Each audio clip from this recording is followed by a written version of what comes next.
Ini kisah Julia. Julia ni dia baru masuk sekolah asrama. Masa tu Julia ni umur 16 tahun. Tingkat 4. Oh, memang banggalah mak ayah dia.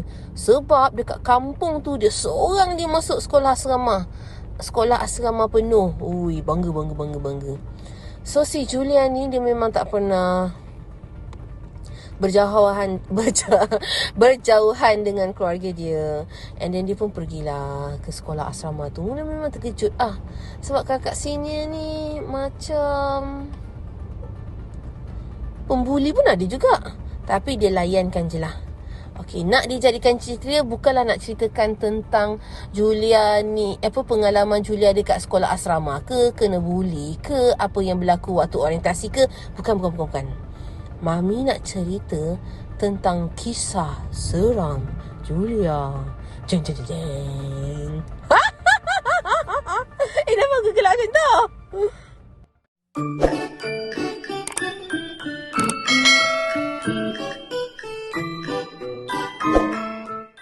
Semua hidup Julia tak pernah pun mengalami situasi-situasi seram ataupun mistik. Dia tak ada apa-apa insting pun, dia tak ada apa-apa pun rasa.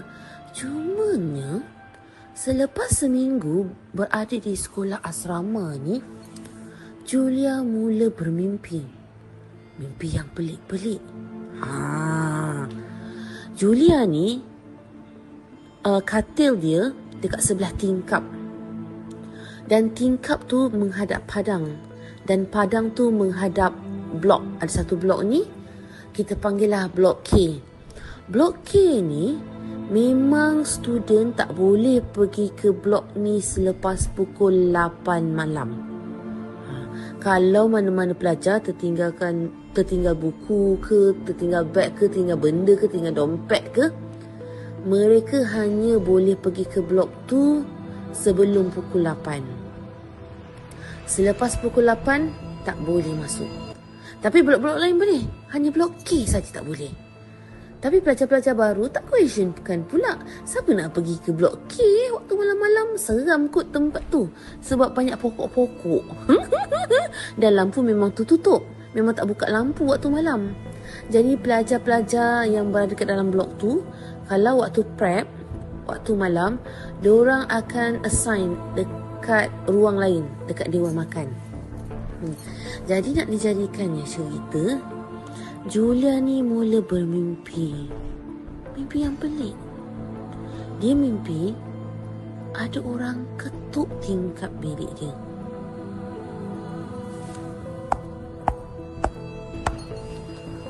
Lebih kurang macam tu lah. Tapi Julia mimpi tau, bukan betul-betul. Dia tersedar. Dia tengok sebelah kanan dia. Oh, tingkap tu sebelah kanan dia lah. Oh, tak ada apa-apa. Okey. Dia tutup langsir. Dia tidur balik. Lepas tu dia dengar bunyi orang ketuk tingkap. Yang ketuk tingkap tu bukan betul-betul tau. Mimpi tau. Ui, Julia dah seram. Dia terjaga. Dia buka tingkap. Oh, tak ada apa-apa. Julia dah mula rasa pelik. Aku mimpi ke aku dengar betul-betul ni? Okey, tak apalah. Keesokan harinya, dia tidur. Okey, dia positif. Dia dah tidur. Bukan betul-betul. Ini mimpi. Dia dengar lagi ada orang ketuk tingkap bilik dia. Julia terjaga. Dia buka tingkap lagi. Oh, tiada sesiapa. Ceng. Dah 3 malam 3 malam. Julia pun macam, aku tak boleh tidur. Aku tidur je orang ketuk tingkap bilik aku. Aku dengar ketukan tingkap tu jelas, kuat. Apa pasal? So pada malam keempat, Julia nak beranikan diri. Beranikan diri untuk face siapa yang ketuk tingkap bilik dia sewaktu dia tidur. Dia nak pastikan adakah dia betul-betul bermimpi ataupun betul-betul realiti. Gitu. Semalam keempat ni Dia tidur, dia dengar lagi orang ketuk tingkap bilik dia. So Julia ni, dia ni taklah berani sangat, tapi acah-acah berani lah.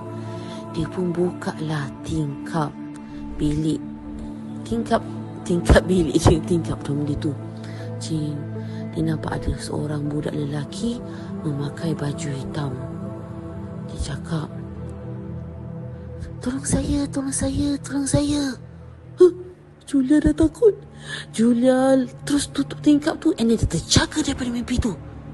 Oi, apa yang berlaku? Ya Allah, aku tak boleh tidur. Lepas tu Julia ni pun pergilah dekat katil domet dia yang sebelah tu. Dia panggil, Kak Nuri. Saya tak boleh tidur lah. Saya nak tidur sebelah Kak, boleh? Lepas tu Kak Nuri bilang, tepi asyik. Okey, tidurlah. Okey, Julia pun boleh tidur dengan lenanya pada malam tu. Sebab apa dah 4 malam tak tidur kan. Tapi yang malam ni macam agak sedikit segeram lah. Lepas tu esok paginya dia dah mula rational balik. Mungkin aku mimpi ni aku terbawa-bawa kot. Tak mungkin lah apa yang aku rasa ni. Okey, tak apa. Kita tunggu untuk malam yang kelima ni. Mungkin tak betul. Okey, so malam kelima dia tidur juga. Dia tidur balik atas katil dia. And then dia tidur, dia dengar juga orang ketuk tingkap dia. Kali ni Julia fikir, aku dah tahu ada budak lelaki memakai baju kali hitam yang ketuk pintu. Tapi dia nak apa lah? Apa kata aku tanya? Kau ni jangan berani sangat lah Julia. Kau ni, nanti kau takut. Nanti kau pergi panggil dekat Kak Nuri tu. Tapi aku curious, kenapa dia ketuk pintu? Kenapa dia ketuk tingkap bilik aku ni lah? Aduh, dah lah, dom aku ni aras tiga. Dia dekat luar tingkap tu macam mana? Alah, kau ni janganlah kau overthinking sangat. Julia ni suara macam mami. Alah, habis tu takkanlah sepanjang aku duduk sekolah asrama ni aku akan diganggu oleh budak pakai baju hitam tu ketuk tingkap bilik aku setiap malam. Macam mana? Okey, tak apalah, kita berhadapan dengan dia je lah. Cubalah baca Al-Fatihah banyak-banyak. Bila malam kelima Julia tidur, masa ni dia doa banyak-banyak lah. Kononnya lah, acah-acah alim pula si Julia ni. Kemudian dia dengar lagi ketukan tingkap dia. Dan kali ni dia nak juga tahu. Dia buka. Masa malam keempat, bila dia tengok budak lelaki yang pakai baju hitam tu, dia tak dapat nampak jelas muka budak lelaki tu. Dia hanya bayang-bayang dan baju. Dan dia nampak tangan dan rambut panjang macam The Beatles yang Ringo tu. And then Julia ni pun buka lah tingkap. So budak pakai baju hitam tu dia kata, Tolong saya. Lepas tu Julia tanya, awak ni betul-betul ke ataupun saya mimpi? Lepas tu budak pakai baju hitam tu dia kata, Awak mimpi. Tapi saya betul.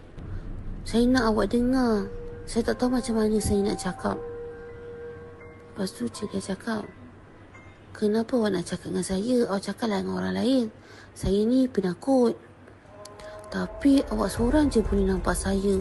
Saya dah panggil dah semua orang. Saya dah ketuk tingkap. Tak ada siapa pun bangun. Tak ada siapa pun nak cakap dengan saya. Apa masalah awak ni? Julia tanya kan. Tak ada, saya nak minta tolong awak. Saya ada barang tertinggal dekat blok K. Saya nak awak tolong. Saya nak tolong awak tengokkan barang saya, boleh? Barang apa? Barang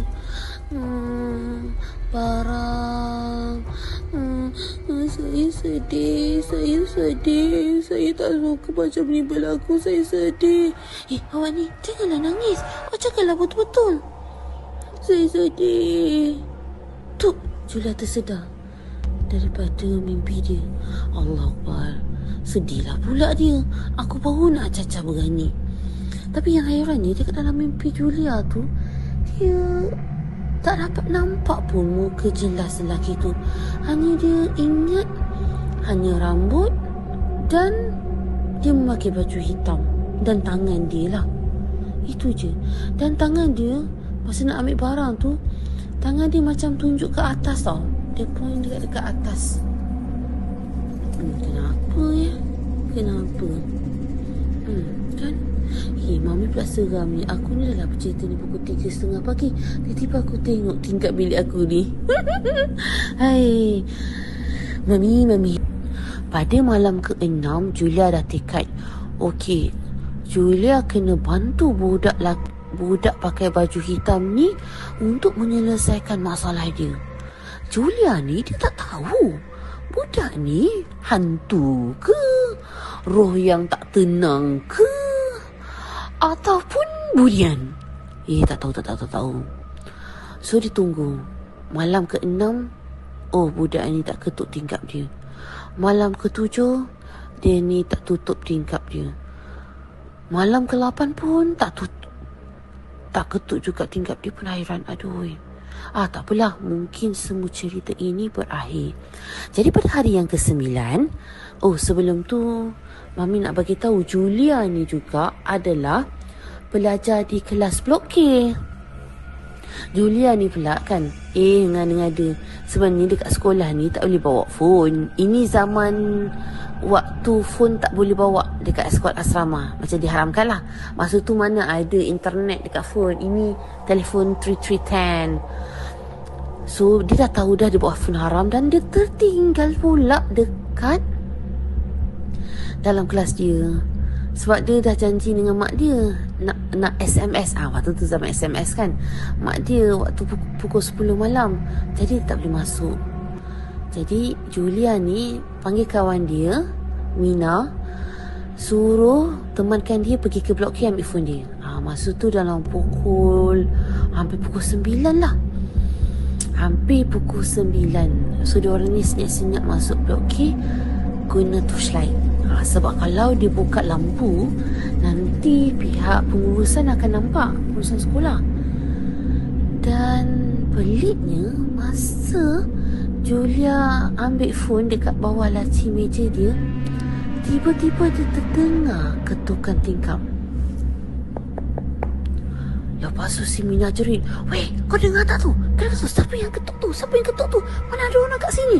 Lepas tu Mina ni tarik tangan si Julia ni berkejaran pula. Berlari. Laju. Sebab si Mina ni sangat takut. Mina ni memang tak tahu apa-apa cerita. Sebab Julia tak pernah cerita sesiapa pun yang pasal misteri ketuk tingkap tu. Tapi yang ini dia dengar ketukan dekat bilik darjah dia. Macam pula kan cerita dia. Tapi tak apalah, fokus Julia waktu tu ambil phone je. Lepas tu dia berlari balik ke dekat dewan makan. Sebab dia prep dekat situ kan. Lepas tu si Mina dia dah berpeluh. Julia, kau dengar tak tu? Itulah, kan pihak sekolah cakap kita jangan pergi ke Blok K waktu malam. Mungkin tempat tu misteri ada hantu. Si Mina ni pula, kau ni mana ada apa-apa.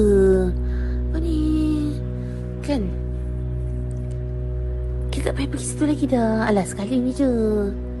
Okey. Kemudian malam ke-9 tu Julia tidur, and then dengar ketukan tingkap lagi. Okey, budak lelaki pakai baju hitam ni dah muncul balik. Malam ke-9 barulah Julia dapat bercakap dengan lelaki pakai baju hitam ni. Budak pakai baju hitam ni. So dia tanya, Eh, kau nak aku bantu apa ni? Kau nama apa? Lepas tu budak pakai baju hitam ni cakap, alah, panggil aku Ahmad je. Aku nak minta tolong kau. Dekat kelas kau tu, dekat siling ada barang aku. Ada buku aku tu kat situ. Kau tolong ambilkan boleh tak? Aku nak kau tolong bagikan kepada emak aku. Aku minta tolong sangat-sangat. Sebab aku tak boleh bagi buku tu dekat mak aku. Aku nak dia baca buku aku tu. Buku apa? Buku catatan aku. Kau tolong Okey, tapi dia kat mana? Alright, kau pergi dekat kelas engkau tu, betul-betul dekat meja engkau tu. Lepas tu kalau engkau berdiri dekat atas meja, kau akan nampak siling atas tu dia sebenarnya agak sedikit loose. Jadi kau tolakkan siling tu, nanti kau akan nampak dekat dalam siling tu ada buku yang aku letak dekat situ. Kau jangan lupa Okey, aku bantu. Tapi bila kau nak suruh aku ambil tu? Bila-bila je lah. Kalau kau dah selesai, aku dah tak boleh lah kacaukan lagi. Aku nak cakap terima kasih banyak-banyak sebab bantu aku. So Julia pun bersetujulah untuk bantu si budak pakai baju hitam yang bernama Ahmad ni. Esok pagi harinya, pagi-pagilah, pukul 6.30 pagi, masa ni Julia memang dah siap lah. Selalunya dia akan pergi ke kelas dia kan pukul 7.30. Tapi kali ni dia buat awal-awal. Dia tak nak ada orang datang kan. So dia ajak si Mina ni. Dia ajak Mina, jom kita pergi kelas awal sikit. Aku ada benda lah nak buat. Tapi aku nak buat benda tu sebelum orang lain datang. Lepas tu Mina macam okey lah, sebab 6.30 pagi kan, dah pagi, bukan malam. Jadi si Mina dengan Julia ni pergilah ke kelas diorang ni. And then Julia buat sebiji apa yang budak pakai baju hitam ni suruh buat. Dia panjat meja dia. Lepas tu dia memang betul nampak ada siling tu dia agak sedikit loose. Dia tolak, and then dia raba-raba. Lepas tu dia nampak ada satu buku catatan. Buku catatan yang colour biru. Dia pun ambil buku catatan tu. Dia buka buku catatan tu, dia rasa sangat terperanjat. Buku catatan tu membongkarkan semua cerita sebenar berkenaan dengan Syah. Syah ni, dia pelajar sekolah tu 5 tahun lepas. Dan waktu tu Syah tingkatan 4. Syah ni, dia sebenarnya dalam report sekolah, Syah telah bunuh diri dekat kelas tu. Tapi dekat dalam buku catatan tu, dia menulis sebaliknya. Bukan Syah bunuh diri. Gitu. Habis tu macam mana Syah boleh mati? Syah ni, dia nak masuk dalam satu grup ni. Grup ni nama dia Grup Budak Baju Hitam.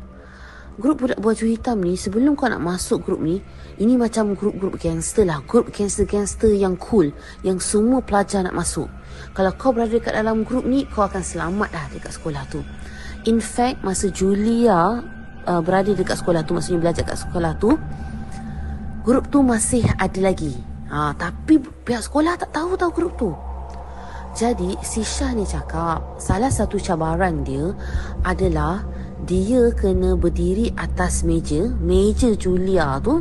Tak tahulah meja tu betul ke tidak, tapi dekat meja Julia tu dia kena berdiri dekat situ sambil angkat kaki sebelah selama 12 jam. Dan waktu tu 12 jam adalah beberapa orang dalam budak baju hitam ni, dia akan gili-gili lah tengok. Mesti sampai 12 jam, sepanjang malam lah. Jadi si Syah ni pun buat. Tapi bila dah macam halfway tu, Syah ni dia mengantuk ke ataupun dia macam dah tak tahan tapi dia nak juga masuk ni, tiba-tiba dia macam mana kaki dia tu dia hilang balance dan kaki dia terslip dan dia jatuh dekat meja.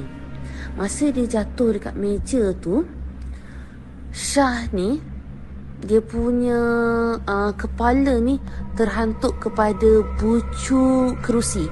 Dulu kerusi kayu yang 4 segi tu tau.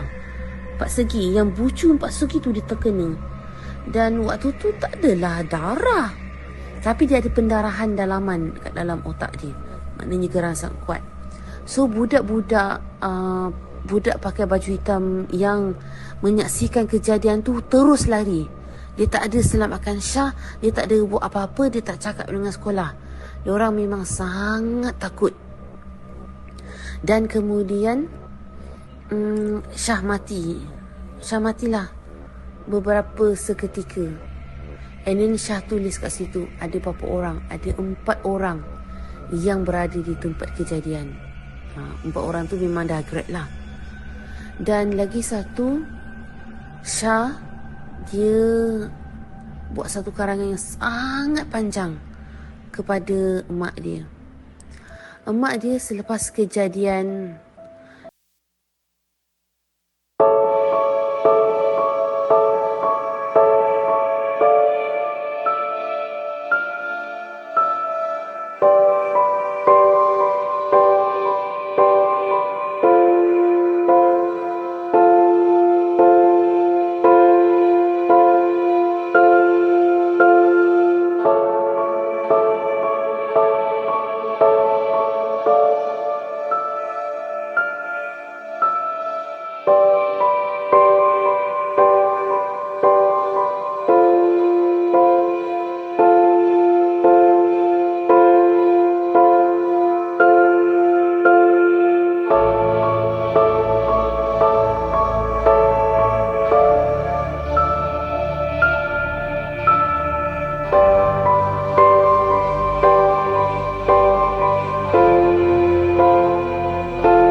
korang kan tertanya-tanya apa yang terjadi lepas tu. Takkan cerita sampai sini je kan?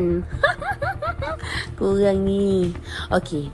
Kemudian Julia dah tahu dah 4 orang sepersini dia yang berada di tempat kejadian sewaktu Syah meninggal. Tapi sebelum kita nak cerita pasal 4 orang tu, Julia telah bagi buku catatan ni kepada pengetua. Sebelum pengetua bagi ataupun sebelum pengetua serahkan buku catatan ni kepada Emak Syah. And then pengetua sekolah bersama dengan cikgu-cikgu yang lain telah siasat aktiviti dan agenda budak baju hitam. Memang kau punya pengetua bertindak siapa? Rupanya bukan pelajar lelaki je tau. Pelajar perempuan pun ada dalam grup pakai baju budak hitam.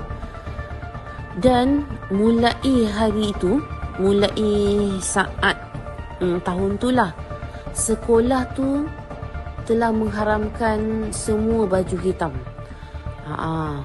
Tak kisahlah baju hitam polos kosong, t-shirt hitam. Ni dia baju je lah. Kalau seluar hitam boleh, tudung hitam boleh. Just baju je tak boleh kali hitam. And then pada masa yang sama, pengetua pun siasat siapa 4 nama tu, 4 super senior tu lah. Tapi lepas tu case close. Julia dah tak apa-apa sebab siasatan tentang 4 pelajar tu dia disenyapkan. Maknanya PNC lah. Masa tu Julia tak adalah fikir apa-apa sangat. Tapi yang si Julia ni, dia simpan tau nama penuh super senior 4 nama tu.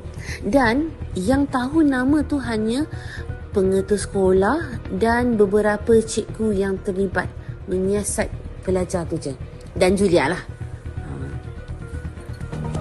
Masa Julia nak habis, betul-betul nak habis SPM lah, maknanya dah hampir 2 tahun di sekolah itu.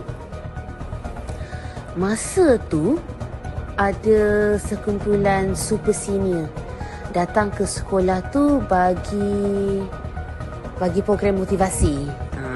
Bagi program motivasi. And then masa tu Julia ni adalah pengawas sekolah tu, dan dia pun adalah salah seorang yang host untuk program motivasi tu. Jadi dia berborak lah dengan super senior kat situ. Kebetulan senior tu adalah senior sekolah yang sama batch dengan Syah.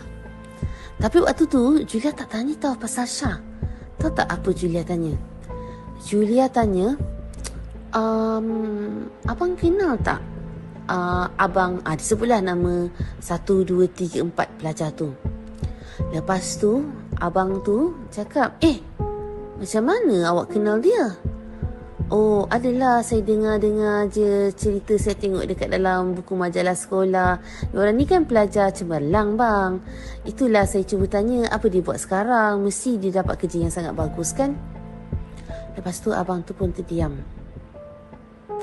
Abang tu cakap, oh Julia tak tahu ya? Apa dia? Selepas habis sekolah, 4 pelajar tu dia meninggal dunia. Seorang kemalangan, seorang sakit, seorang tu dia hilang. Lepas hilang dia sakit, lepas tu dia meninggal. Lagi seorang tu dia sakit. Oh, maknanya 2 orang sakit lah.